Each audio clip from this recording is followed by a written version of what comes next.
Não, aqui. Boa noite, pessoal. Oi, gente, a gente vai já começar a nossa live. Estou ajeitando os últimos já aqui, já estamos ao vivo. Eu consegui me tirar da live. Já estamos ao vivo, tá aqui live. Ajeitar aqui. Paquito, a gente está ao vivo, viu?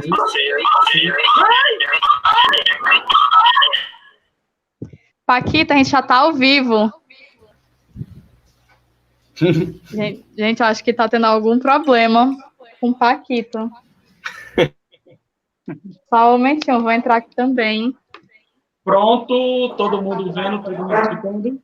Tudo certo. Sim. Agora sim. Começa a live.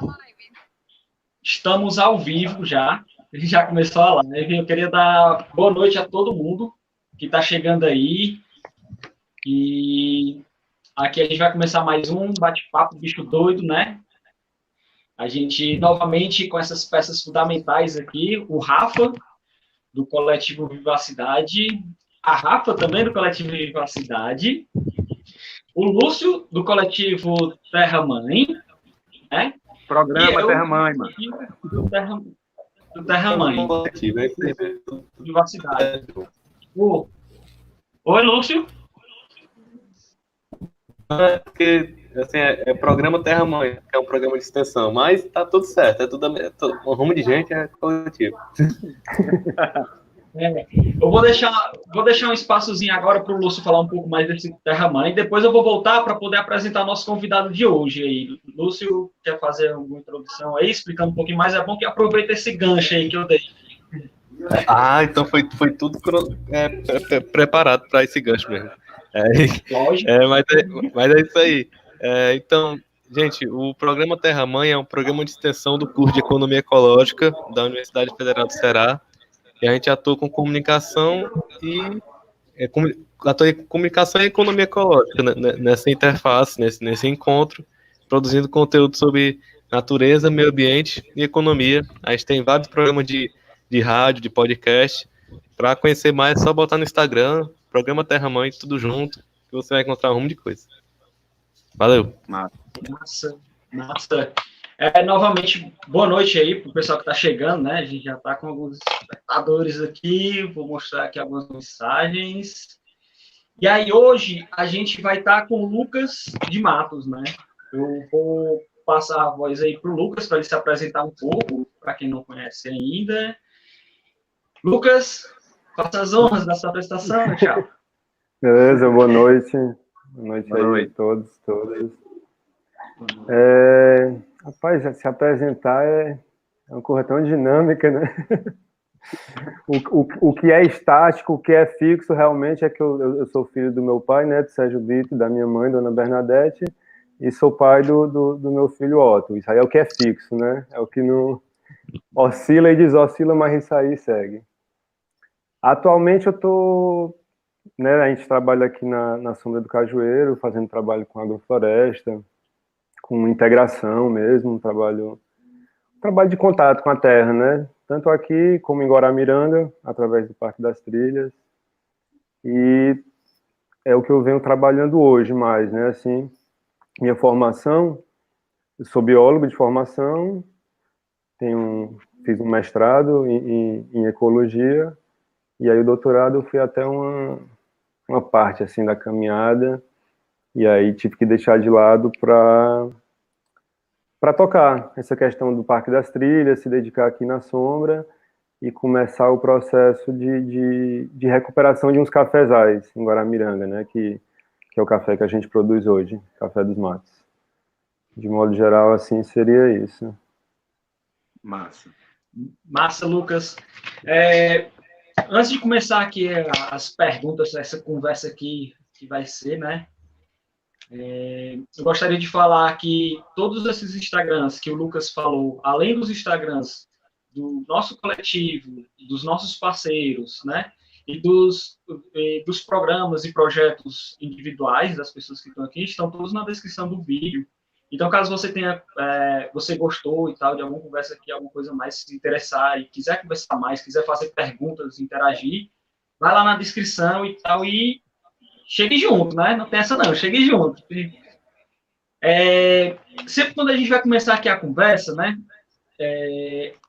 Tem 2 pontos. O primeiro é, galera, interajam aí. Assim, eu estou aqui a ponto de bala aqui para ver as interações de vocês e jogar as perguntas aqui para a galera que está conversando, né? E o segundo ponto é que esse é um bate-papo de bicho doido. A gente sempre começa com essa pergunta. E aí, Lucas, já te chamaram de bicho doido? Sim. Já chegaram com essa...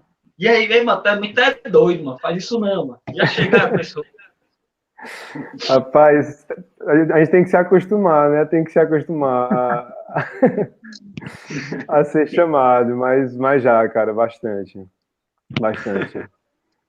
Eu via como algo positivo, né? Quando, né? Primeiro você... Todo mundo aqui vê como algo positivo. Exato. Mas já, cara, já aconteceu. Já aconteceu, sim. Tu lembra como assim, tudo isso começou, assim? Rapaz, eu acho que eu acho que a última vez que chamaram assim de bicho doido com mais veemência, assim, né, que foi quando começou esse movimento mesmo, deve ter aí uns 8, 9 anos. A gente se reunia aqui em casa, né, aqui onde é a Sombra do Cajueiro hoje, é um sítio que meus pais adquiriram em 89, eu acho, mais ou menos. Então a gente... É uma areazinha, é um sítio no meio da cidade. Aqui na área da cidade são Cenários. E aí a gente se reunia, né, os amigos todos e tal, para conversar. A gente ficava conversando muito e ficava ali, só na conversa, parado, conversando, trocando ideia, meditando. E aí uma vez eu comecei a pensar, a gente não faz nada físico, né? A gente não joga bola, a gente não pratica nenhum esporte, fica aqui paradão. E aí alguém falou dessa história de bioconstrução pela primeira vez, eu não tinha muito contato com isso. E aí falaram do Super Adobe, né, da técnica de Super Adobe e tal. E aí eu joguei a ideia assim para os 2 amigos, vocês topam, vamos fazer aqui alguma construção de Super Adobe? Aí os caras, rapaz, eu não entendo, eu não sei trabalhar com isso. Eu falei, não, eu também não sei não, vamos... E a gente estava de um jeito tão assim que a gente podia ter assistido ao menos alguns vídeos no YouTube, né? Mas a gente já foi direto, não, vamos atrás de onde é que tem o saco, onde é que tem as coisas e tal. E aí a gente começou a fazer essa construção, né? A gente disse, não, vamos fazer um oquinho aqui, uma coisa pequena. Aí alguém falou, vamos fazer isso enterrado no chão, porque já que a gente vai usar a terra, a gente já aproveita e tal. E aí a gente começou essa construção, bem empiricamente, né? Uma coisa bem empírica. E aí o pessoal passava e dizia isso, dizia assim, ei, cara, isso aqui, o que é que te garante que isso aqui não vai cair? Né? E aí eu dizia, não, aqui se a gente for olhar, né, um pouco de física faz sentido. Aí diziam, não, tá muito doido, isso aí não tem ninguém te acompanhando nisso aí. Eu disse, não, a gente vai fazendo, a gente erra, a gente acerta. E por incrível que pareça, a estrutura tá lá, né? Tá aí com uns 7, 8 anos agora. É onde a gente pratica a cabana de suor, né, até Mascal. E simbolicamente foi algo importante, né? Porque foi quando a gente começou esse movimento mesmo de realizar alguma coisa, né? Você, a partir daquele encontro, você poder se reunir com os amigos e no final do encontro você tem algo feito, né? Você olha e tem algo feito, tem uma construção, E aí isso foi pegando de maneira muito positiva, né? E aí eu disse, rapaz, é doido mesmo que eu quero ser, então vamos vamos ver como... E aí assim foi. Muito bom. E só uma pergunta aqui, Lucas. E esse chamar de doido, tu acha que o que motiva as pessoas a olhar para esse diferente, para um método diferente, chegar e arriscar e vamos tentar e chamar isso de doido, de hippie ou de qualquer outra coisa dessa alcunha? Na tua opinião, assim, por que essa diferença é colocada como doido? Eu acho que é medo. Eu acho que é medo. Né? Eu acho que existe um medo muito grande. As pessoas têm um medo do erro, né? A gente coloca um peso no erro como se a gente não pudesse errar, né? Então a gente meio que terceiriza isso para outras pessoas, para outras questões.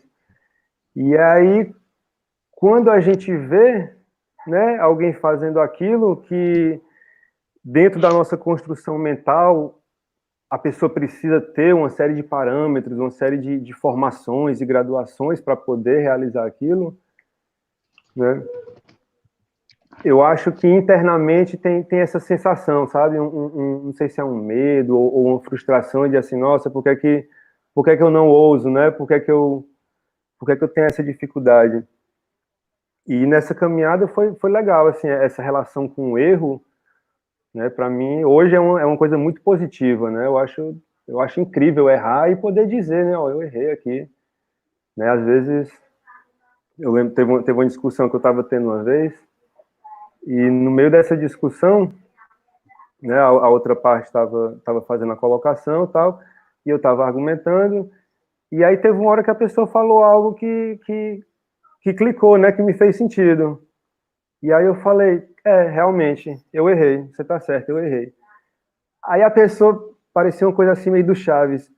Como assim você errou, né? Tipo, foi estranho para a pessoa dizendo que eu estava errado, que eu estava errado. Quando eu reconheci que eu errei, a pessoa ficou assim, indagando, assim, como assim tá reconhecendo que estava errado? Claro, né? Eu acho que é onde a gente constrói, é onde a gente consegue ir para frente.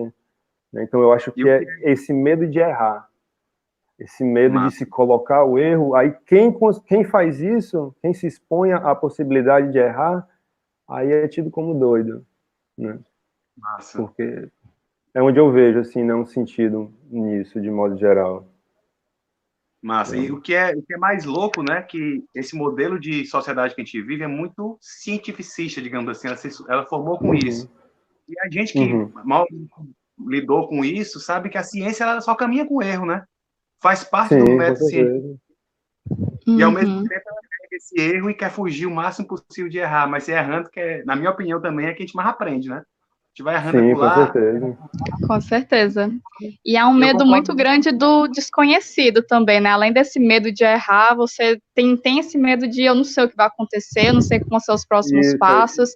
E a ciência é exatamente isso, a busca pelo desconhecido. Eu não conheço e eu estou vendo o que é possível fazer com isso, mas a gente ensina, inclusive, né, ciência como algo estático. Gente, o átomo é isso, mas na verdade ele está em mutação constante, né? E aí eu acho que é um paradigma muito forte que a gente tem que quebrar, né? Essa coisa estática. É assim e tal, e ponto assado, é A, B, C, D, E, né? O que eu senti, assim, né, na minha passagem pela academia, nesse sentido, foi exatamente isso que você falou, é uma coisa estática. A gente quer fazer ciência, mas pelo menos aqui eu estou falando da minha experiência, né?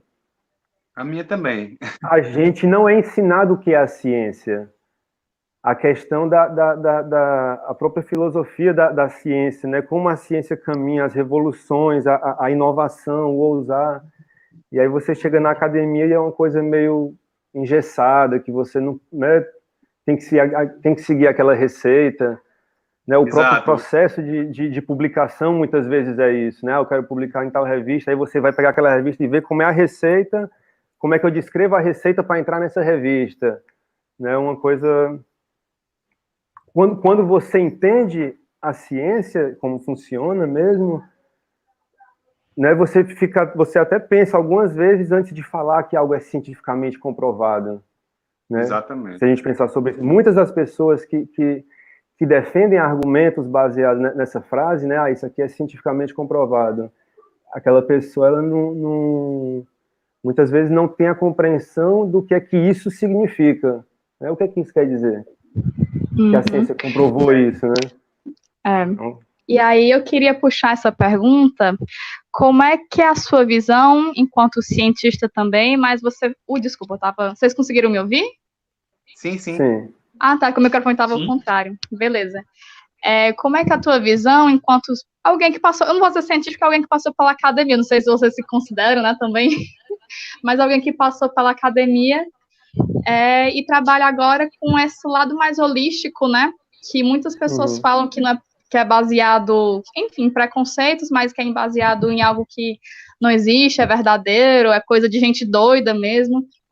como é que funcionou para ti esse lado acadêmico com esse lado holístico? Porque eu acredito que não é fácil, assim, no primeiro momento, você fazer essa transição. Isso, não é fácil. Eu, assim, hoje como eu vejo hoje, né? Eu acho a ciência uma esfera de conhecimento, né? Algo muito forte, muito útil, que consegue enxergar e consegue descrever muitas manifestações desse nosso mundo, né? Não sei nem se é perigoso dizer isso, mas, por exemplo, se a gente for olhar ao longo da história, o misticismo teve um determinado momento que ele ditava, de certo modo, a verdade, né? A realidade dos fatos e tal. Aí a gente teve outro momento que a religião, né? A religião mais assim ditava o que era a verdade, tudo e tal. E aí a gente teve esse momento onde a ciência ditava o que era a verdade, né? Ela enxergava. A gente está vivendo hoje um outro momento novo, que é difícil de reconhecer isso, né? Mas hoje, se a gente for olhar mesmo de fato, a ciência já não dita mais a verdade. Existem outras coisas secundárias, né? Trazidas pelo o poder assim do capital mesmo, onde a verdade da ciência perdeu sua razão, né? Sua veracidade. Então, a gente vê ambientalmente isso, né? A ciência está ali apontando uma coisa, a gente vê acontecendo agora mesmo, né? A situação, a ciência está dizendo algo e a gente não está escutando essa verdade, né? Então, hoje eu vejo isso como esferas, né? Como esferas. Então, a religião ela engloba uma parte, a ciência consegue dar conta de outra parte, e essa visão com a agricultura, depois que eu comecei né, a trabalhar mais com isso, entrar em contato, é onde hoje eu consigo ver uma integração de tudo isso, né? Uma integração do uso da ciência, com o uso do que foi trazido pela religião, com o uso do que foi trazido pelo conhecimento nativo ancestral, e tudo isso eu vejo integrado na agricultura, nesse processo, né? De estar com a terra, de mexer, enfim, é completo, né? Você sente o cheiro, você sente o tato, eu vejo dessa maneira, né? Eu vejo a ciência de uma maneira, né, que tem pode falar. Não, é só aproveitando o gancho, aproveita e fala um pouquinho também de como é essa agricultura que você faz, né? Porque tem muita gente que ainda não sabe. Fala um pouquinho assim, aproveita o gancho e fala como é que é esse teu processo, como tu enxerga essa agricultura, tanto aqui na cidade, como o que tu faz também, que é muito parecido, né? Sim. Essa agricultura hoje, né, porque eu acho que eu comecei, eu fui criado, como eu disse, né, assim, a gente cresceu, com 5 anos eu vim aqui para o sítio. Então a gente tinha uma estrutura meio de mini fazendinha, tinha vaca, tinha as fruteiras, tinha galinha, tinha codorna. Na escola onde eu estudava, a gente, né, vendia um pouco de leite, essas coisinhas assim. Então, isso foi uma coisa que foi entrando meio que por osmose, assim, né, ao longo do crescimento. E aí, eu acho que no final da graduação de biologia, eu fui passar um tempo em Florianópolis, viajar lá, e visitei uma amiga, a Lili e o Rê, e aí eu vi lá o jardim deles, né? Era um jardim pequeno, era uma área mais isolada do centro urbano forte, mas era um jardim urbano, né? Bem produtivo ali, com as punks e tudo. E aí comecei a ler uns livros dela, e aí falava sobre várias coisas, né? Sobre a turma lá do México, e as celebrações das colheitas, tudo. Umas coisas bem assim que me impactou ali quando eu li. Né? Isso 2006, talvez, 2005. E aí eu voltei e comecei a plantar os primeiros pezinhos, tal, de milho, já dentro dessa perspectiva orgânica, né? E fui tendo isso como base, vamos dizer. Trabalhando isso, e aí muito empírico, sempre muito empírico, né? Muito Como o Adobe. Como Adobe.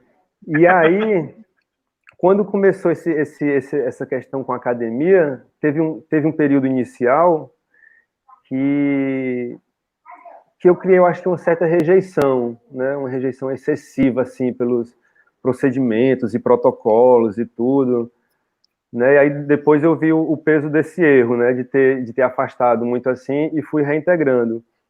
E aí quando foi ano 2018, no final do ano, eu tive uma oportunidade de fazer um curso com Ernest, né? Com Ernest Gutt, lá da Bahia. Recebi um convite da Ana Cristina, aí conversei lá com o responsável, que era o Mauro e tal, ele abriu as portas, e aí eu tive essa vivência de 3 dias, e aí isso foi forte, né, foi muito forte, porque ele estava trazendo esse conceito da agricultura sintrópica, né, que é uma agricultura de processos, na verdade, ele mesmo coloca que a agricultura sintrópica é um ideal, né, mas que a gente ainda não conseguiu atingir de fato.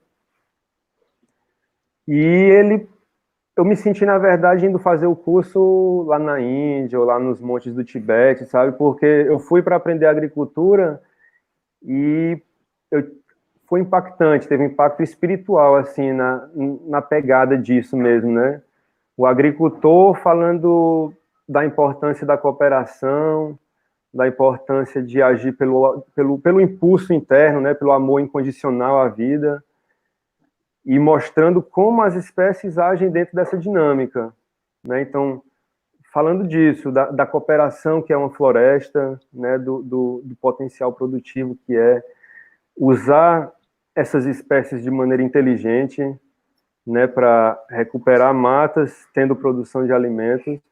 E aí eu comecei a ir mais para isso, né? Paralelo com esse curso, quando foi no ano seguinte, eu fui entrar numa formação de constelação familiar, né? E aí casou direitinho, né? Para mim, o que eu vi num curso falando sobre as nossas relações humanas e, né, a questão das ordens do amor e como as coisas, né, como essas linhas esses fluxos de energia funcionam, era muito semelhante ao que eu tinha escutado ele falando dentro desse contexto da agricultura, sabe? E aí fui só me encantando cada vez mais, né, por esse processo em conjunto. Então, o que é que, né, um parênteses bem grande que isso foi, e aí o que é essa agricultura que a gente vem trabalhando hoje? Mas tanto aqui quanto na Guaramiranga, que é essa agricultura de processos, né? É uma agricultura, como eu disse, onde a gente, de maneira inteligente, a gente tenta imitar um processo de sucessão florestal, né, utilizando espécies chaves, de maneira que, ao longo desse processo de sucessão, a gente possa estar colhendo alimento, né? Colhendo abundância, colhendo a luz do sol ali através daquela técnica, né? Então, se a gente imagina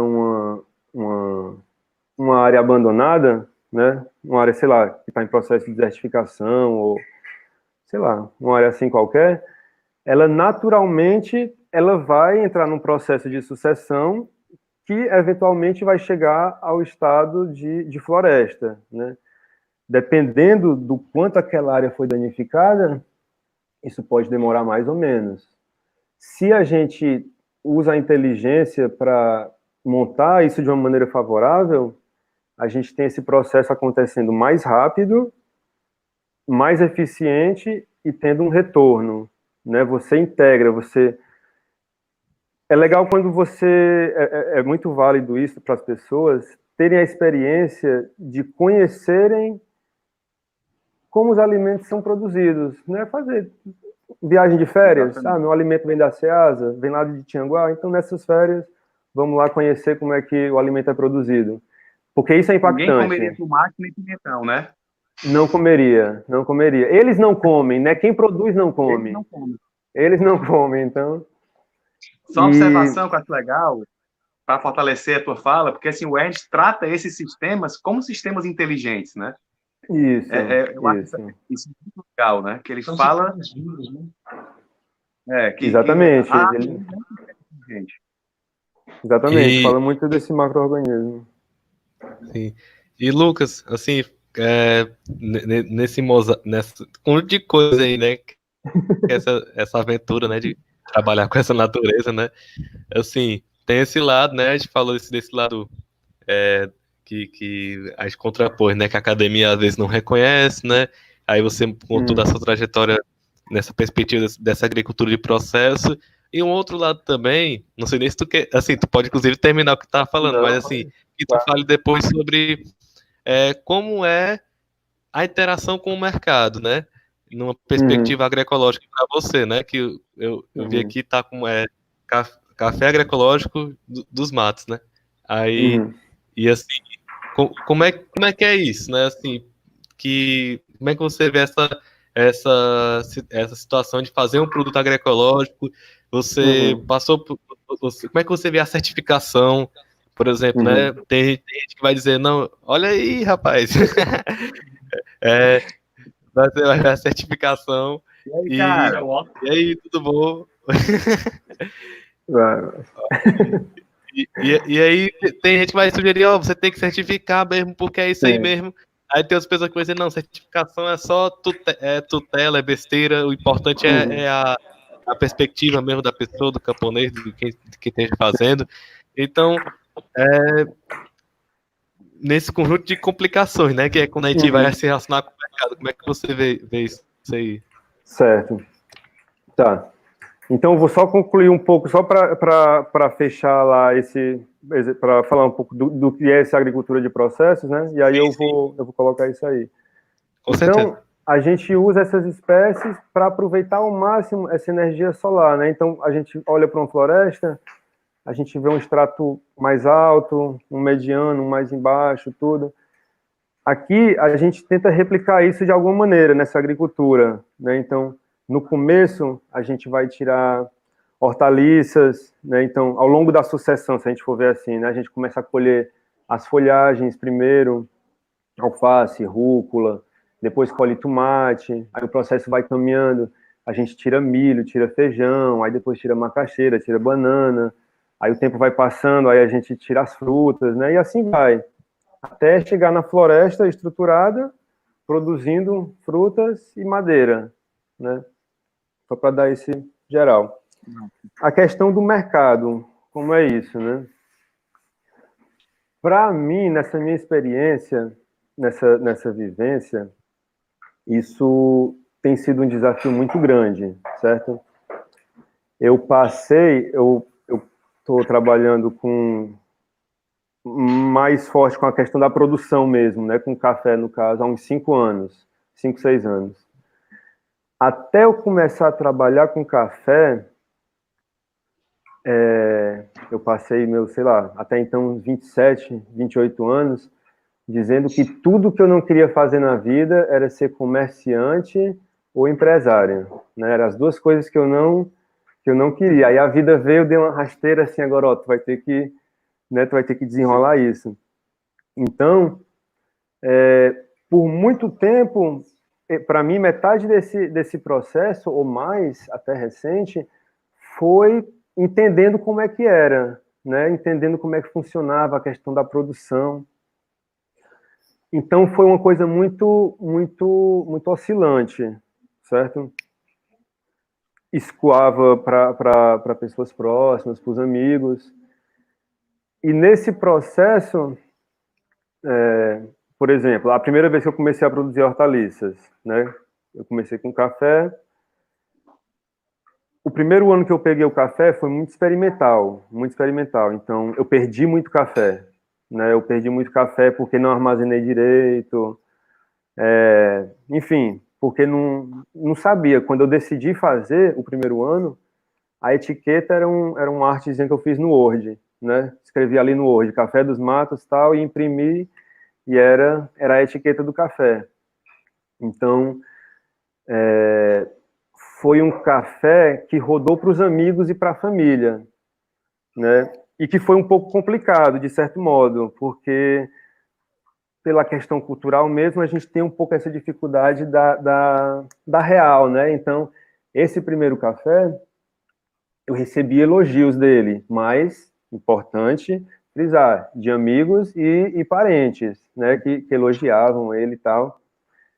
E aí eu fui seguindo o estudo e fui melhorando o café.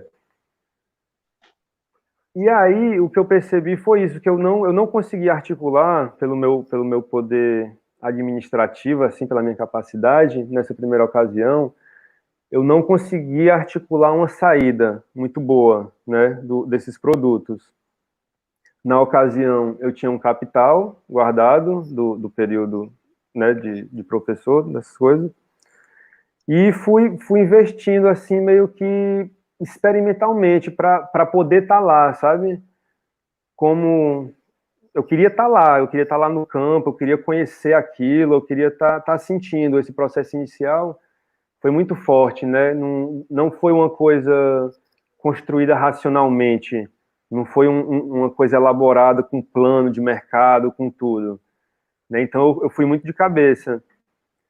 E aí consegui na época a questão do certificado. Como eu estava nessa condição, tentando fazer, era uma coisa que eu não cogitava, eu não conseguia pensar, né, na ocasião, quando eu comecei. E aí foi isso, eu consegui um cliente bom, um restaurante, que disse, ó, o que você produzir a gente compra, né?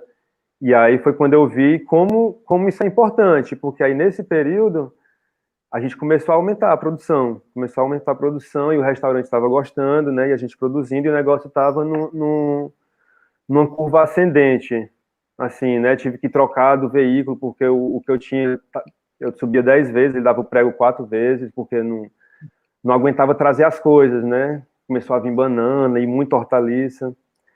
E aí eu comecei a sofrer com algumas questões práticas no campo, né? Tiveram algumas questões internas de sabotagem, assim, vamos colocar, que isso inviabilizou a produção, né? Eu comecei a perder a produção, as hortaliças, né? Então a gente estava com o roçado ali cheio, e aí eu chegava lá e as mangueiras estavam cortadas, né? Então não tinha como irrigar, aí secava tudo. Aí voltei para a estaca zero, né? Fiquei, não, então... E aí o bom, assim, é que quando isso aconteceu, foi na época que o café estava saindo, né? E aí eu fui, como o café era uma questão bem empírica também, era uma coisa meio que um chamado assim para tocar, eu fui no experimental. Então, eu não sabia como as coisas funcionavam, mas tentei usar o bom senso, assim, não, vamos separar essa variedade dessa, vamos pegar os maduros, tal. Pronto. E aí, até então, eu tinha o café nessa condição. Eu queria vender o café, né? Então, nesse momento, eu vendia o café muito barato. Vamos supor, acho que eu estava cobrando R$ 20 o quilo, um pouco mais, R$ 24 o quilo, né? E não valorizava, não sabia como botar isso no mercado mesmo, né? E aí teve um ano que eu estava em Guaramiranga e um camarada que cultiva café lá, o Coronel Shoa, que ele é bem à frente, assim, nessa questão do café de qualidade, ele está sempre trazendo pessoas de fora para aprimorar o processo. Ele pegou uma amostra desse café e piraram. O cara lá, o torrador de São Paulo, o Hugo, ele ficou louco, assim, meu irmão, esse teu café é muito bom, esse café tá muito bom. O que é que tu tá fazendo? Aí eu digo, não, a gente tá só colhendo aqui os maduros. Ele, não, mas qual é o grau de umidade que tu tá usando aqui? Eu falei, não sei que grau de umidade. Ele, não, mas qual é o equipamento que tu usa? Eu falei, mano, não tem equipamento, a gente tá aqui no experimental, né? Aí ele disse, não, esse teu café tá muito bom e tal. E aí botou um preço assim que era 3, 4 vezes mais alto do que o valor de mercado, né, do grão cru. E aí eu vendi uns cafés para ele, e aí disse, não, vamos agora melhorar o café, né, estruturar mesmo. E aí a gente está nesse processo, sabe, Lúcio? Eu sei que bem amplo assim, né? Mas a gente está nesse processo de se encaixar nesse mercado, de chegar no mercado, né? Por muito tempo eu fiquei nessa insegurança do produto, mas agora que eu estou nesse movimento de ampliar mesmo o café, né? De colocar... Ano passado eu comecei uma parceria muito boa com o restaurante Mandi, né? Que foi uma veia boa. E aí, no sentido da certificação, eu acredito muito nisso como algo maior, sabe? Eu acho que, na minha concepção, não faz sentido a gente fazer desse processo, né, dessa agricultura sistêmica, dessa agricultura que envolve a vida, de tudo isso, a gente transformar isso em mais um mercado simples do capital, né?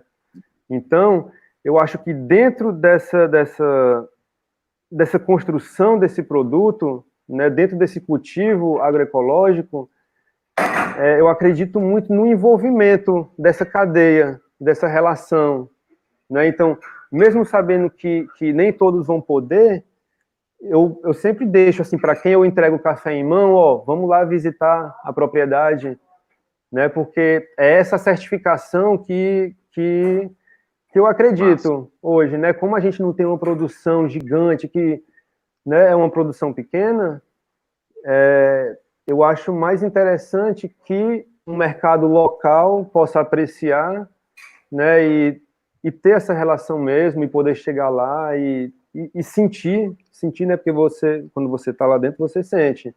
Você ingere o café de outra maneira quando você se torna consciente desse processo, né? Então, hoje, eu tenho discutido isso muito com o Paulo, que é meu amigo, que está me ajudando, né, está me auxiliando nesse processo de montagem da marca, de como a gente vai apresentar isso, né? Tá me assessorando nisso. A gente tem falado muito disso, de buscar construir algo maior do que só uma clientela, né? De construir uma relação diferente, de vínculo mesmo, né? Onde as pessoas possam certificar, onde as pessoas queiram certificar, saca? Mais ou menos isso. Assim, pegando o gancho, né, dessa fala aí, você vê muito o processo de mercantilização, que aí, o que acontece? Quando a gente começa a entrar dentro desse sistema mercantil, onde tudo vira mercadoria, e existe uma grande diferenciação de trabalho, cada um faz alguma coisa específica, eu não conheço o teu trabalho, é meio que necessário a ideia de alguém chegar lá e botar um rótulo. Pronto, isso aqui é um agroecológico, assim, tipo, sai da ideia básica, assim, de que a possibilidade está aberta para todos, e é para ser assim, né, assim, tipo, de uma perspectiva maior, de uma perspectiva comunitária.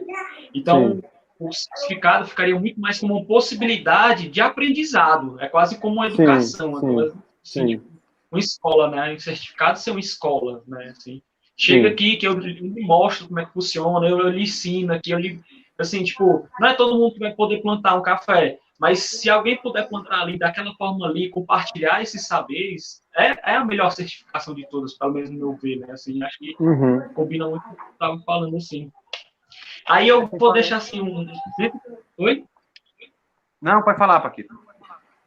Aí o que eu penso assim, tipo, me lembrei muito no começo tu falando aí sobre um dos processos que foi exatamente entrar dentro de conhecimentos mais holísticos, de conhecimentos um pouco mais deixados de lado, assim como a constelação, né? E você falou também da sauna ecológica, né? Termascal, isso. E além de outros trabalhos que vai desenvolver muito mais essa percepção do ser com a comunidade, percepção do ser com o seu envolto, né? Assim, com a vida. E aí, assim, tipo, eu acho isso o ponto-chave, assim, para você entender esse movimento de olhar para o seu produto muito mais como algo que você pode compartilhar, como sendo uma vida a compartilhar, como sendo algo, né, assim, tipo...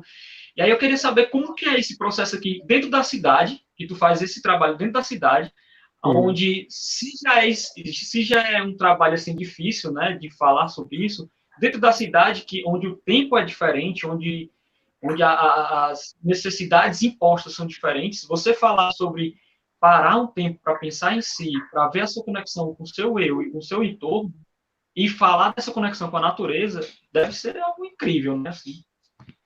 Aí, como que é aí? Como que é aí? Rapaz, isso aqui é esse espaço, né, que você colocou aí dentro da cidade.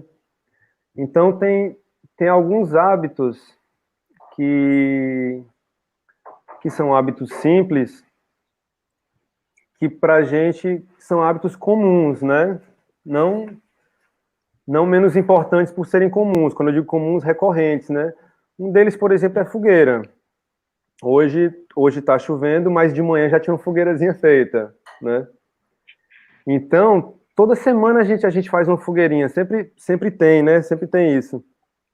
E aí teve uma situação no começo desse processo, uns 7 anos atrás, que eu estava lá na fogueira e uma amiga médica do meu irmão estava passando e perguntou se poderia sentar um pouquinho lá do lado da fogueira. Massa. E eu disse, claro, senta aí. E aí eu fiquei sentado, né? Tinha um costume. Isso foi um pouco antes do Otto nascer. Eu tinha o costume de fazer a fogueira e ficava lá, sentado, meditando, né? Olhando. Eu sei que a doutora ficou umas 2 horas quase sentada, né? E eu não falei nada. Nessas 2 horas ela chorou e ficou do lado e tudo, e eu não falei nada. E aí, quando ela se levantou para sair, ela agradeceu e falou o quão forte aquilo tinha sido, né? O quão forte aquela vivência tinha sido para ela. E é isso que acontece, né? A gente sai do campo do pensar, do racionalizar. Quando a gente tem esse contato, há uma compreensão que as palavras não descrevem, né? Por isso que eu acho legal essa estrutura. Por exemplo, essa integração que a gente desenvolve aqui, que a gente faz algumas atividades com esse intuito, a melhor parte que eu acho é que eu só preciso estar presente, porque, de fato, quem faz essa integração é o espaço, né? Porque é uma questão vibracional, né? Todos nós somos partículas vibrantes, certo? Não só o ser humano, não é só o ser humano, são todas as espécies. Então, não tem como a gente estar aqui no meio de várias espécies, de vários seres e organismos que estão numa determinada vibração. Então, a gente é levado a essa vibração, né? A gente vê essa manifestação nas pessoas que entram. Pessoas idosas, às vezes, que há muitos anos não têm esse contato, né? E quando pisa, aí você vê, você percebe que parece aquele negócio que vem assim, né? A pessoa resgata tudo e sente, né? Enfim, as crianças mesmo, que às vezes chegam e os pais relatam, né, inseguranças ou determinados comportamentos que começam a vir, passam uma semana, passam 2, e depois os pais dizem, nossa, como ele ficou mais tranquilo, como ele está mais, né, relaxado. Sabe, é uma questão vibracional, a gente não tem escolha. O que eu faço é plantar agora e ir manejando de maneira que as pessoas possam ter esse momento, né, essa vivência mesmo. Então, assim, a Bia tá falando. Só mandar aqui a pergunta da Bia, rapidinho. Vai. A Bia tá perguntando aqui, né, assim, tipo, a dificuldade de se enxergar essas cadeias, né, e voltando à parte lá que a gente estava falando sobre agroecologia, sobre essa cadeia de mercado, assim, né?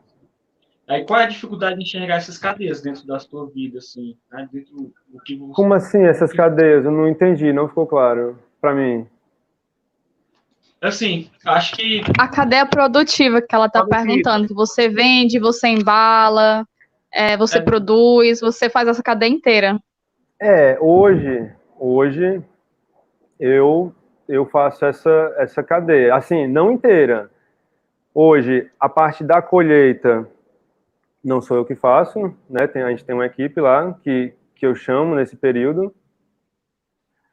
Aí a gente faz a parte da secagem, aí a parte do beneficiamento primeiro, que é pilar, que chama, né, que é tirar a casquinha do grão,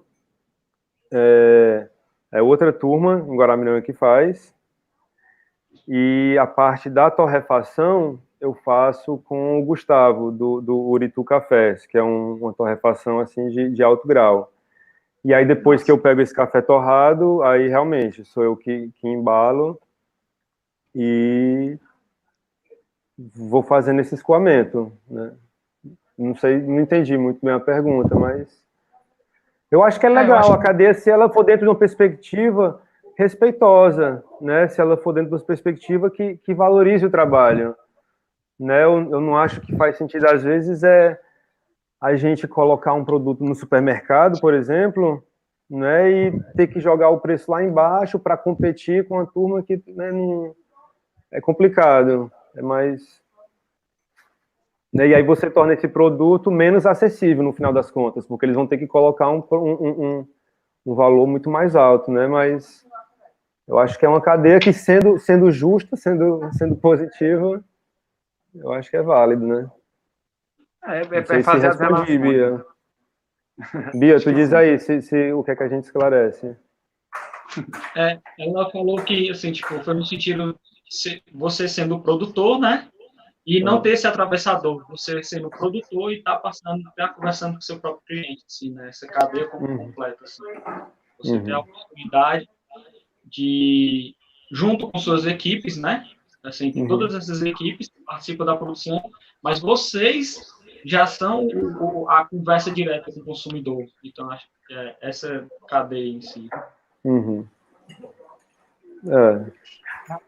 Lucas, só voltando, né, para o trabalho aí na floresta urbana, na Sombra do Cajueiro. Assim, primeiro, né, como tu falou, é notório, né, a percepção das pessoas, né, de entrar no ambiente natural e a vibração dela muda, né? E aí a grande questão, que é uma das coisas que eu também tento mostrar, que isso poderia estar presente, obviamente, em escalas diferentes, dentro de todas as casas, né? Sim. É só uma mudança de hábito, né? E que isso transformaria, aproximaria, né, as pessoas dessa produção e entenderia o que é a comida, que não é uma coisa que está embalada dentro do supermercado, né? Que a comida vem de um processo amplo. É assim, e tu percebe, dentro da proposta de uma agricultura de processo, de uma agricultura sintrópica, se a gente consegue viabilizar isso no meio urbano e em qualquer espaço. Ou tu acha que tem alguns impedimentos? E a importância disso, né, para a própria cidade, para quem vive, para a casa da pessoa que vive nela, né? Porque é isso, claro. Acho que o que mais mudou foi tua vida cercada de floresta, né? Isso muda a tua vida e de pessoas próximas, né? E aí, qual é a tua opinião com relação à potência que isso pode ter para a cidade, né? Cara, eu acho que isso primeiro é fundamental, né? E é totalmente viável. É algo que é viável por esses vários fatores. Primeiro, como eu digo, esse contato, essa vibração desse outro ser, ela é importante, né? Seja no grau que for, pode ser no grau homeopático, né? Então, a gente tem essa questão energética mesmo de saúde, né? Desse contato. Então, a pessoa pode ter um vasinho de planta. Casas, a gente pega casas no 4º andar, 5º andar, que se você botar um daqueles bebedourozinhos de beija-flor, o beija-flor vai lá, né? E é outra energia que dá. Quem mora em apartamento, quem mora, né, que tem aquilo ali, você bota um bichinho, já vai lá, né? Então, isso é viável. Todo mundo tem um espaço para ter algo mínimo que seja, né? Um cacto, uma babosa, um manjericão, né? Então, legal ter essas coisas. Numa escala um pouco maior, eu particularmente acho que aí a gente tem que mudar algumas questões culturais mesmo, né? Mas eu olho esses terrenos baldios, né? Aqui a gente está aqui dentro da sombra, do espaço da sombra. Eu tenho feito alguns núcleos de experimentação de tamanhos variados, né? todos pequenos, todos são, de certo modo, pequena escala, né? O maior deve ter uns 12 metros por 10, talvez. Aí a gente tem um que é 9 por 6, e funciona, né? Não tem como dizer que num espaço desse tamanho você vai ter uma autonomia de alimento, claro. Com certeza, né? Não é só objetivo, talvez, né? Isso, mas você vai ter uma autonomia em vários outros fatores, né? Vamos dizer assim, em vários outros processos. E a gente vê que existem outros desafios, né? Mas dá para fazer, porque como são processos, os processos eles seguem princípios, né? Então, princípios eles são colocados em qualquer dinâmica, né? Do pequeno para o macro. Eu estou fazendo agora experimentalmente uns vasos, onde dentro do mesmo vaso eu estou tentando aplicar alguns princípios dessa agricultura de processos, né? Então, no mesmo vaso, ali eu tenho a macaxeira que está crescendo, tem o gengibre que está crescendo, tem o inhame, aí tem o hortelã que está ali por baixo, tem o milho que está saindo do lado, isso no mesmo vaso, né? Não é uma roseira, é outra dinâmica, né? Eu estou ali seguindo outro processo, né? Então, eu acho que é fundamental, acho que deveria ser lei, assim, esses terrenos baldios, trabalhar com isso, né? Porque você pega áreas abandonadas e torna elas produtivas mesmo, não tem outra, né? Tem as dificuldades associadas a isso, outros obstáculos, né? Como nunca dentro da cidade a gente vai conseguir ter o espaço todo integrado, né? Então, aqui eu tento fazer isso, mas, de repente, os prédios vizinhos fazem detetização de ratos e eles correm tudo para cá, né? Então, em 2 dias eu perco todos os milhos, né? Isso é uma coisa que já não acontece numa área mais contínua, assim, né? No interior, alguns obstáculos da cidade. Mas eu acho que é fundamental, sim, por uma questão em todos os aspectos mesmo, sabe, da produção, né, da propagação desse conhecimento a esse processo de cura mesmo das pessoas, né, de resgatar esse contato, de perceber a importância disso, né, enfim, ter esses espaços para acessar. Falando, inclusive, da minha experiência, num espaço pequeno aqui de casa, né? Acho que uma das coisas que eu mais percebi, corroborando contigo, é exatamente que você começa a entender um pouco melhor essa dinâmica da natureza. Uhum. E aí alguns começam a entender que a gente não tem controle, a gente quer controlar. Uma delas é o tempo. E aí eu acho que só isso, entre aspas, já é um ganho absurdo. E no meio disso a gente não consegue tudo, né? Isso, total. Eu tenho um amigo que ele morou um tempo ali na Jovita Feitosa, o George. E ele morava no andar de cima, era numa cobertura assim pequena, e ele tinha lá uma horta, ele tinha algumas caixas de abelha nativa e ele criava galinha. Tinha 3 galinhas, 2, 3 galinhas. E ele montou numa dinâmica tal que você não sentia o cheiro das galinhas em nenhum lugar que não fosse no lugar das galinhas, sabe? Então, o próprio Hugo mesmo, né? O Hugo mesmo, antes de ir para onde ele está, antes de ir lá pro garrote, né? O que ele fazia no espaço que tinha, né? E é isso, vicia. Você começa com um pezinho de manjericão, é que nem aqueles desenhos que roda na internet, quando você tá andando com tesoura de poda para cortar a planta na rua, para levar para cá, acontece. Sei como é que é. Pegando planta da rua, né? Total. Tu falando aí, eu tava ticando. 3 galinhas eu tenho. Abelha nativa eu tenho. Se falta alguma coisa, né? Para complementar o álbum. É massa, é bom demais. E é muito interessante a fala do Lucas, né? Porque é, inclusive, um dos questionamentos que eu tenho hoje, né? A gente vive no meio ambiente urbano, esse ecossistema natural, ele foi modificado por nós, mas ele ainda participa, e a gente está inserido dentro dele. Então, como se adaptar dentro desse meio ambiente urbano? Até, será que é possível falar disso, né? Meio ambiente urbano é uma palavra possível, porque meio ambiente é ligado muito a essa questão de floresta, mangues, né? Será que é possível... Isso, assim, são questionamentos mesmo. Será que é possível unir as duas coisas, né? Como falar em sustentabilidade em ambientes já, por si só, insustentáveis, né? Assim, como é que a gente lida com esses paradoxos? Assim, se você quiser fazer algum comentário ou abrir para todo mundo, porque é uma pergunta muito difícil de responder, assim, né? Eu jogo, mas já... falando isso também, porque são questionamentos que eu faço a mim mesma. Será que é possível? Ou a gente está batendo na parede? Como é que é isso? Eu, assim, se eu fosse fazer uma colocação nesse sentido, eu acho que no sentido mais amplo, assim, da sustentabilidade enquanto autonomia local, né, da cidade chegar a produzir seu próprio alimento, eu acho que isso não tem como, realmente, né, porque é outra dinâmica. A cidade é uma densidade irreal, né, assim, surreal.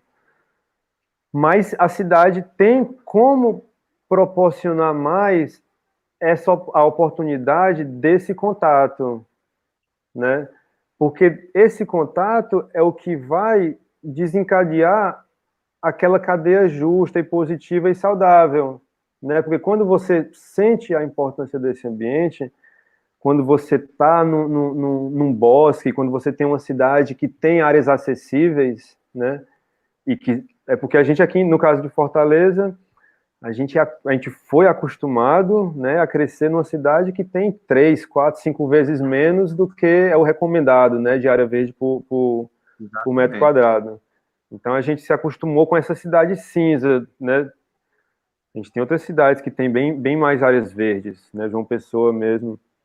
Mas enfim, eu acredito que tendo espaços dessa natureza mais acessíveis, as pessoas elas vão primeiro sentindo a importância desses espaços, né? E aí, com o conhecimento que está sendo cada vez mais difundido, as pessoas vão perceber, elas vão dizer, nossa, eu gosto de sentir isso, esse espaço, né, esse ambiente me traz essa positividade.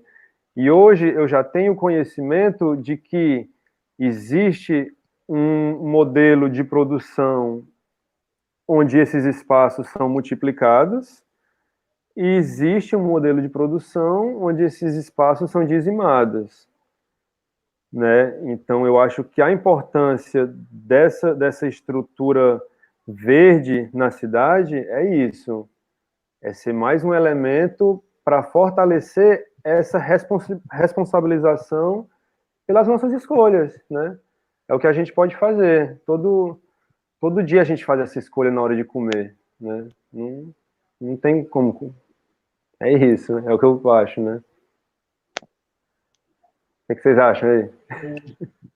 Então, cara, eu acho muito isso, assim, tipo, muito essa questão da sustentabilidade da cidade, né? Eu estava viajando um dia desses sobre essa possibilidade, assim, como seria essa emancipação, né? Assim, em um primeiro caso, olhando para dentro de uma questão, por exemplo, agroecológica, né, que é até a própria diferença entre a agroecologia e a orgânica, isso, pelo que eu li, assim, aí vocês já estudaram, mais na prática pode até comentar, mas exatamente você conseguir no seu ambiente tirar o próprio sustento para o seu ambiente, né? Assim, tipo, você vai trazer o adubo, essas outras necessidades, pelas podas, pelo próprio ambiente mesmo, você vai alimentando ele, assim. Então, acho que a emancipação vai se passando por aí. A partir do momento que você traz esse tipo de trabalho para a cidade e fala assim, eu achei um exemplo aqui na minha cabeça, que foi, eu assisti numa conversa do Joaquim, lá do Conjunto Palmeiras, ele disse que a primeira atividade que eles fizeram lá foi perguntar para todo mundo o que é que você consome, né? O que é que você está consumindo? Assim, saiu perguntando para todo mundo do bairro. Então, a partir daí, eles conseguem ter uma ideia de o que a gente vai produzir, o que a gente vai vender, o que a gente está consumindo, né? Assim, tipo, como você falou, é um ato político consumir, é uma escolha, é um ato político.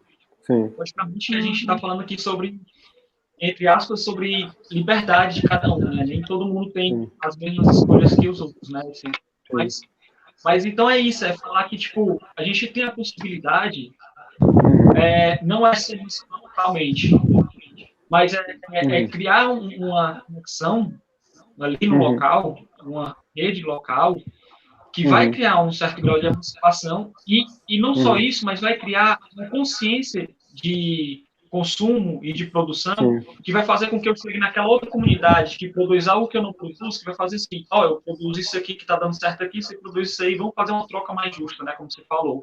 A consciência do trabalho gera a consciência das trocas, né. Acho que vai por aí, assim, né, como tem um outro fator assim que eu penso também disso, né, que eu vejo como algo sustentável. A gente está falando de sustentabilidade para as cidades, não é isso? E uma das questões da cidade, né, um dos obstáculos dentro da cidade nesse quesito é a densidade, né? É as pessoas entupindo as cidades. E o que a gente percebe, né, desse efeito tanto do contato com o verde, com o efeito dessa nova agricultura, né, que é importante você vivenciar, você ir lá e ver como as agriculturas são, né, porque essa agricultura convencional, ela é hostil, ela é uma agricultura hostil, ela é uma agricultura que desertifica, né, então, quem que vai querer ficar numa agricultura dessa? Qual é o filho que vai querer seguir os passos do pai que está ali trabalhando com a enxada embaixo do sol todo dia? Né? Ele não vai para colher milho 1 a 2 vezes no ano e pegar uma miséria. Mas o que a gente vem vendo nesses últimos anos, onde essa agricultura está ganhando espaço e os benefícios dela estão sendo apresentados, inclusive nesse sentido, a gente percebe pessoas querendo voltar para o campo, devagarzinho, ainda é pouco, mas hoje a gente já vê esse movimento acontecendo, né? Pessoas que estão na cidade e estão buscando o campo agora, né? Então isso, eu acredito que num prazo maior, há de ser um fator que colabore de certa maneira com esse equilíbrio, né? Porque o campo ficou um lugar muito desagradável, né? Então todo mundo quis correr, mas por que não pensar nesse caminho contrário para equilibrar isso melhor, né? Porque os dois são importantes. A gente tem que ter a cidade, tem que ter o campo, né? E aí a gente tem que ter uma condição que seja digna para os dois e não, só vou ter dignidade se eu for para a cidade cumprir aquilo, né? Eu acho que essa sustentabilidade da cidade ela é mais ampla, ela não é só ali interna, ela depende do entorno, né? Só para complementar, assim, eu acredito muito, Lucas, também na mudança de hábitos e mostrar que é possível, né? Mesmo com uma certa densidade, mas com mudanças de hábitos e mudanças de postura, total, somada a mudanças de costumes, e obviamente isso acarretaria mudanças na cidade, né? Inclusive, com certeza. Eu acho que é trabalhar com não todos esses setores aí, né? Acho que é tentar criar uma ecologia mais forte, um pensamento ecológico em quem vive na cidade. Isso. Partindo de si, dos seus hábitos, do seu consumo, né? Sim. E partindo também do que você pode fazer com o que você suja, com o que você consome, com o lixo que você produz.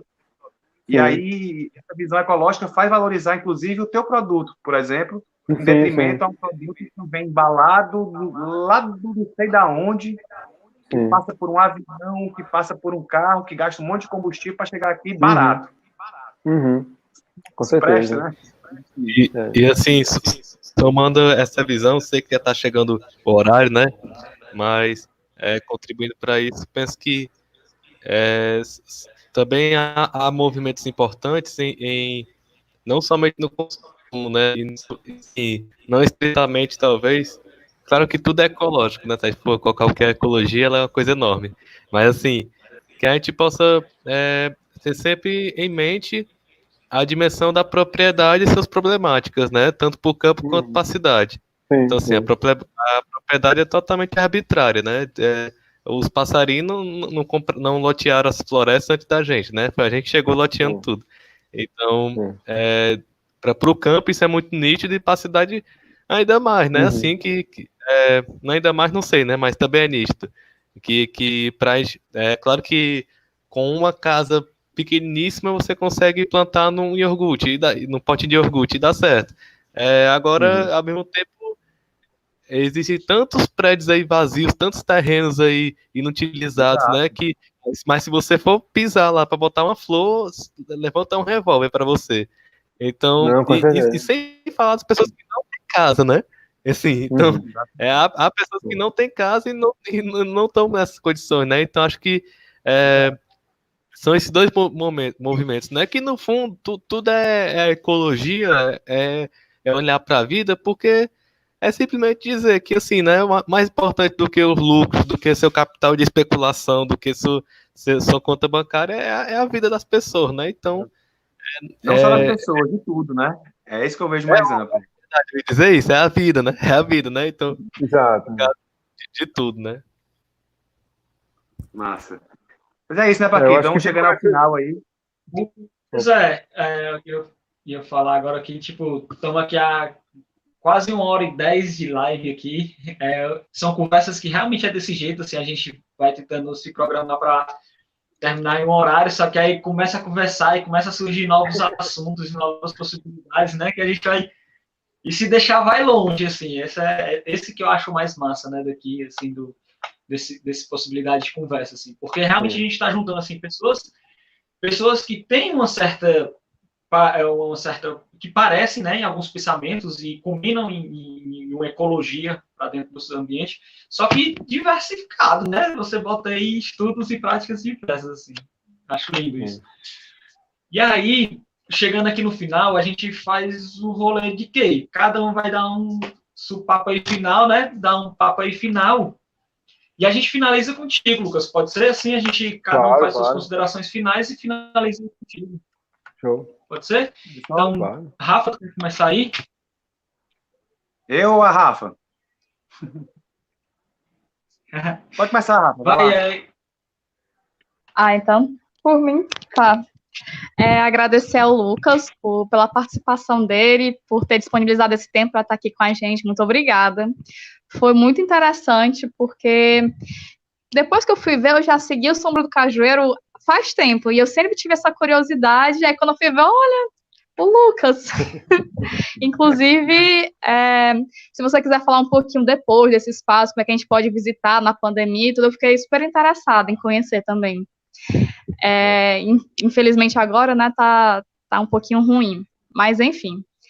E minha consideração final, eu acho que é exatamente repensar tudo isso, né? Como é que a gente vive em casa, repensar os nossos hábitos, que isso é o mais difícil de quebrar.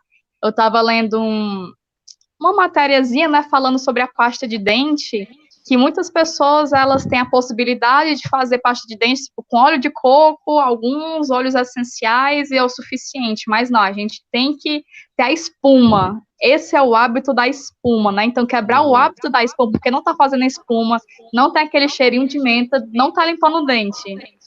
Então, eu acho que ficar essa reflexão de quebra de paradigmas, de quebra de hábitos é muito importante, né? E aí você traz muito isso na sua fala o tempo todo, né? Porque aqui em casa a gente tem hábitos que não tem nada a ver com a vida da maioria das pessoas, né? Assim, e essa quebra, assim, trazer pessoas que tenham essa quebra de hábitos para todo mundo ver que é possível quebrar esses átomos e que ninguém vai morrer e que não precisa ter medo, que faz parte da vida, essas falhas e erros, foi muito importante. Inclusive, é uma coisa que eu tento trabalhar com as crianças, que tudo bem errar, gente. A hora de errar é agora, assim, não tem problema errar, podem errar. Se tá errado, a gente vai, corrige, vê como é que tá certo, como é que a gente faz uma construção coletiva. E vida que segue, né? Que, enfim, quem que nunca errou e quem que nunca vai parar de errar também, né? Então, eu achei muito incrível essa fala. Eu acho que ela é uma fala muito potente, ela é uma fala muito importante para todo mundo, não só para as crianças. Mas, como elas são o futuro, né, elas começaram a entender que errar faz parte, errar é lindo, errar é aprendizado, né? E seria isso a minha consideração final. Massa, Rafa. Lucas, só agradecer, cara. Depois também quero conhecer o teu espaço. Eu não conheço ainda, só vi por foto, né? Eu conheço o Parque das Trilhas, já fui lá mais de uma vez. E é isso, foi um prazer bater esse papo. Acho que rolaria assim como aconteceu em todos os outros, mais um outro programa só para a gente continuar discutindo aqui, né? E eu concordo plenamente, Rafa. Essas discussões são. E a gente percebe muito isso dando aula, como também já deu aula, né? Um partido também. A gente vê muito esse medo do erro, né? E o quanto esse medo do erro trava, né?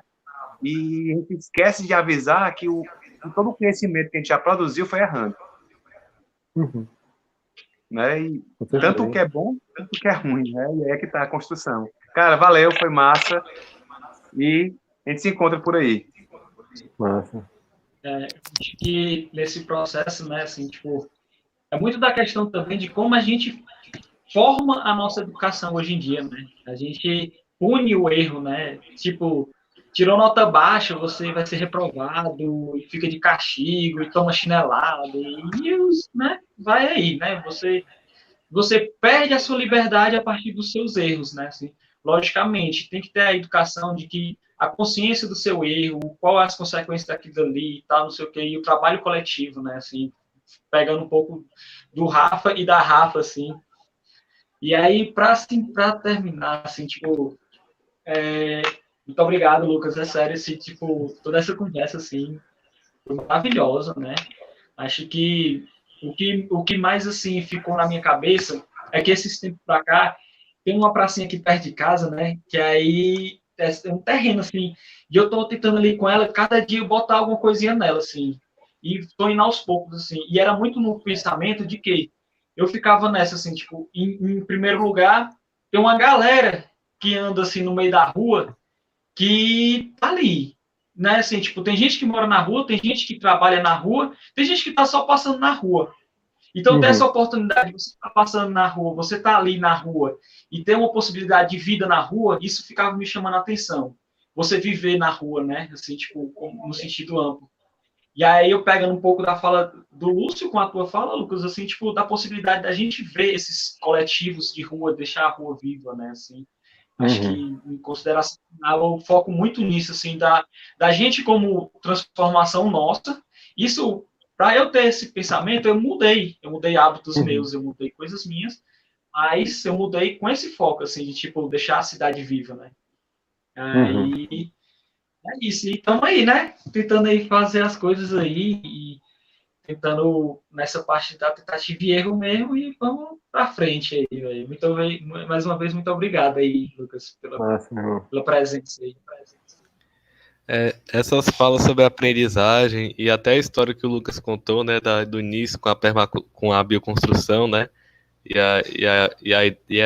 a ideia, né, a pira também, que o pessoal chama, né, a pira que foi fazer uma casa, né, a piração, e eu lembrei de uma canção do Tom Zé, que a segunda vez que eu cito Tom Zé, né, nesse programa aqui, que eu tô escutando esses dias, eu fico na minha cabeça, eu fico toda hora refletindo sobre ela, que ele fala assim, acho que é o que salva a humanidade. Acho que é até recente, talvez. Mas o que salva a humanidade é que não há quem cure a curiosidade. A curiosidade que inventou a humanidade, buraco da fechadura, é o buraco da curió. Passarinho, né? Então, assim, né, ele vai fazer a ligação da fechadura que inventaram com o buraco do que o passarinho faz, que a curió faz. E acho que tem muito a ver com a tua história, quando tu de certa forma, o começo disso, né? Era uma galera junto, assim, rapaz, se a gente fizer uma casa, né? Se a gente fizer, fazer essas técnicas aqui, a gente não sabe, não conhece, mas vamos fazer, né? E eu acho que, no fundo, é isso que nos salva, né? Porque senão, acho que já podia ter errado, assim, porque eu acho que o que salva é as pessoas, né? Essa humanidade, é a possibilidade de fazer o novo, né? e decidir construir uma casa, né? Chegou-se a fazer café num país onde a marca da gente faz o melhor café e bebe o pior café, né? O pessoal conta, né? Assim, o Brasil faz o melhor e vende o melhor e bebe o pior. Aí, e com outras coisas são assim, né? Então, da casa pro café, quem sabe tal hora a gente inventa outro mundo, inventa outras relações, né? Que não são essas que imperam. É isso aí. Valeu. Massa. Beleza, galera. Pois agradecer a vocês aí o convite também de participar aí, poder expor um pouco disso, né? Falar um pouco sobre esse movimento mesmo. Como vocês pontuaram aí, né? Eu acho que fica mesmo essa questão do erro, né? De ter uma relação positiva com isso, né? Né, o Paquito falou aí dessa questão realmente de punir o erro, né? O lance da nota, né? Hoje, cada vez mais, eu penso que quando o professor dá uma nota, aquela nota é muito mais para o professor poder fazer uma leitura de como acessar aquele aluno do que para o aluno em si ser punido porque não atingiu um determinado grau, né? O aluno está ali para aprender, não para provar alguma coisa, né? Eu acho que tem que ser visto dessa maneira construtiva mesmo. E aí é isso. Então, assim, aqui, respondendo aí a Rafa, a gente, né, tá paralisado ainda. O que nós vamos fazer nesse processo de retomada é trabalhar só com atendimentos e com serviços individuais ou para pequenos grupos, né? Pequenos grupos. Às vezes, sei lá, a mãe e a filha quer vir fazer uma vivência de bordado, ou então quer vir ter uma vivência com essa questão da agrofloresta, né, dos processos e manejos. Esse ano a gente não deve fazer mais nenhuma vivência aberta, né, assim, aberta, que vai juntar, como as outras, que juntam várias pessoas desconhecidas e tudo, que são riquíssimas, né, riquíssimas, claro que a gente tem que manter elas, porque é o que soma mesmo. Mas, diante dessa condição, a gente está realmente só fazendo trabalho agendado e individual, né? Tanto a yoga quanto, enfim, como eu disse, essas vivências mesmo mais com a terra, a parte de meditação, o trabalho com a Temascal, né? Que a gente, a partir da quinzena de julho, a gente vai voltar a fazer, mas nessa perspectiva, né? Agendado e tal. Então tem a página do Instagram da Sombra do Cajueiro. E aí dá para entrar em contato por lá, né? A gente começou agora recente a vender umas mudinhas para a turma começar suas hortazinhas em casa. Então a gente está vendendo as hortaliças pequenas. Aí de vez em quando a turma vai, liga, a gente separa, já entrega, né? Mas fica o convite aí para a turma se inteirar e vocês aí estejam convidados, né? Para a gente vir tomar um café aqui e tal. E aí, aproveitando aí o momento, o gancho, queria dizer para a turma, a gente está com a campanha do café esse ano. Te lembrar. Mas a gente está querendo dar uma melhorada mesmo, assim, né? Tanto no processo da colheita como no pós-colheita, né? Com esse intuito mesmo de ter um café cada vez melhor, né? Eu gosto sempre de dizer que a gente não tem o melhor café, mas tem um café muito bom e esse compromisso de melhorar a cada safra, né? E vem melhorando. Então, essa campanha que a gente está lançando, da safra 2020, as pessoas estão entrando com colaboração voluntária, né, em qualquer valor, e esse valor está sendo revertido em crédito, que a pessoa vai poder usar a partir de setembro, né? Tanto ela pode trocar pelo café da safra desse ano, que vai estar pronto para consumo a partir de setembro, ou ela pode trocar esses créditos também por outros produtos agroecológicos que a gente tem, né? Às vezes tem banana, jaca, as hortaliças que às vezes tem, ou ela pode trocar esses créditos pelos serviços também, as vivências, enfim, a yoga, a meditação, a sauna, esse crédito vai ficar para a pessoa usar conforme ache interessante. Aí, se alguém, né, estiver ouvindo aí, quiser colaborar, entre em contato. Tem a página do Instagram do Café dos Matos também, certo? Tem a minha, Lucas de Matos. E aí é isso, tá aberto, né? O parque tá parado também, por enquanto, lá no Parque das Trilhas em Guaramiranga, é onde tá o cafezal, né? E aí também já deixo o convite para todos, né, que se interessem, que entrem em contato, que a gente agenda, né? Se a pessoa estiver por lá, depois que isso passar um pouco mais, eu estando por lá, o maior prazer de receber, para explicar ali, mostrar um pouco. E a ideia é essa, é que as pessoas tenham essa possibilidade de se perceber como parte do todo, né? Eu acho que esse é o lance, a gente se perceber como parte desse organismo inteligente, né? Conseguir descer assim do pedestal, né? Acho que a ideia maior de tudo isso é que a gente consiga se nivelar, né? Acabar com essas diferenças e conseguir se nivelar mesmo com todos os seres, né?